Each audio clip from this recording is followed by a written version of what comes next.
የትኛውም የዓለምን ቦታ ብትገልጡ የነቢዩ ዓለይሂ ሰላቱ ወሰላም ተማሪዎችን አሻራ ታገኛላችሁ። አሁን በሰሞነኛው ጦርነት በኢራንና በአሜሪካ መሃል በሚደረገው ፍልሚያ ውስጥ አንድ ወሳኝ የሆነን ሰርጥ እናገኛለን፣ የሁርሙዝ ሰርጥ። ይህን ስም በተደጋጋሚ ሰምታችሁታል። መዲቁ ሁርሙዝ፣ ዘ ስትሪት ኦፍ ሁርሙዝ፣ የሁርሙዝ ሰርጥ እየተባለ የዓለም ሚዲያ ስለዚህ ሰርጥ ያወራል። ይህ ሰርጥ ምንድን ነው? ሁርሙዙስ ማን ነው ስንል እንጀምራለን። ይህ ሰርጥ የዓለማችን ነዳጅ 25% በዚህ ሰርጥ ውስጥ ያልፋል። የዚህ ሰርጥ መታወቅ በርካታ ነገሮችን ዓለም ላይ ይቀይራል። ይሄው ሀገራችን ላይ እንኳን ጥላው መጥቶ የነዳጅ ሰልፉ ለጉድ ነው። ይሄ ጉዳይ ወር ሲቀጥል ሀገራችን ዓለማችን ምን ይመስላል የሚለው አስጊና አሳሳቢ አድርጎታል። አላህ ለሀገራችን ሰላም አላህ ያምጣ፣ ሰላሙን አላህ ያብዛል። ታዲያ ይህ ሰርጥ ሲነሳ አንድ ደማቅ ስም ይነሳል። ዛሬ ስለ ፖለቲካው አላወራም። ሁርሙዝን መነሻ አድርጌ ግን ደማቁ ታሪካችን መለሳለሁ። ሁርሙዝ ማን ነው? የአካባቢ ፐርሻን ኢምፓየር ይባላል። ኢራንን የያዘው ቦታ የፐርሺያኖች ስርወ መንግስት፣ የፋርሶች ስርወ መንግስት ደማቅ ግዛት ሀያል ነገስታት ነበሩ። ታዲያ ከነሱ ነገስታቶች ውስጥ አንድ ታዋቂ ጀነራል አለ። ማንም አይበግረው፣ ተራራም ቢፈልግ ሰንጥቆ መሄድ የሚችል ታዋቂ ጀግና ጀነራል አለ። ሁርሙዝ ይባላል። ይህ ሰርጥም የሱ መታወሻ ይሆን ዘንድ ቦታው ተሰይሞለታል።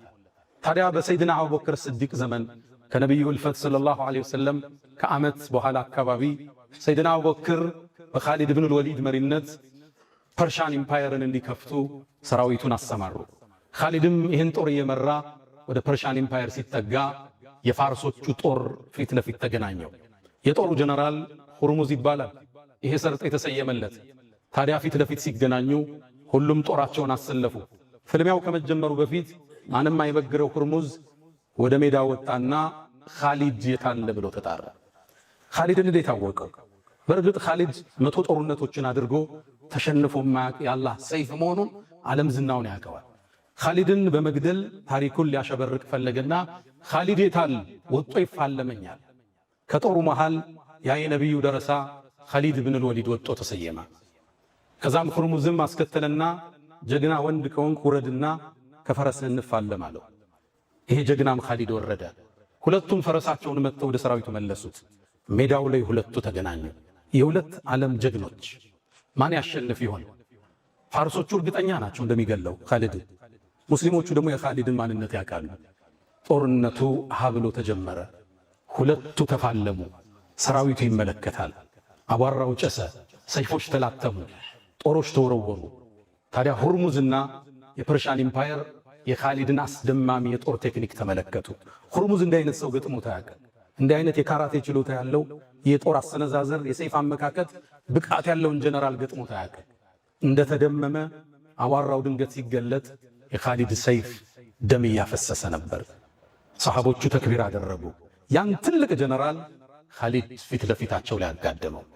ኻሊድ ብን ወሊድ ረዲየላሁ ተዓላ ዐንሁ። ሰራዊቱ ራደ። ሁርሙዝ ይገረፋል ብለው አላመነም፣ ይሞታል ብለው።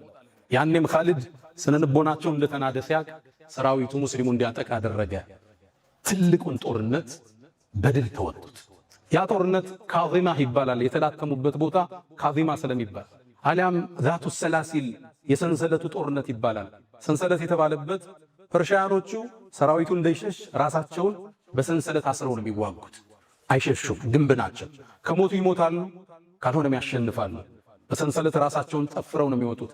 ይህን ሰንሰለት ጥሰው ኻሊድ ብን ወሊድ ከሰራዊቱ ጋር ድል ያደረጉበት ታሪክ ሁርሙዝን ያስታውሰናል።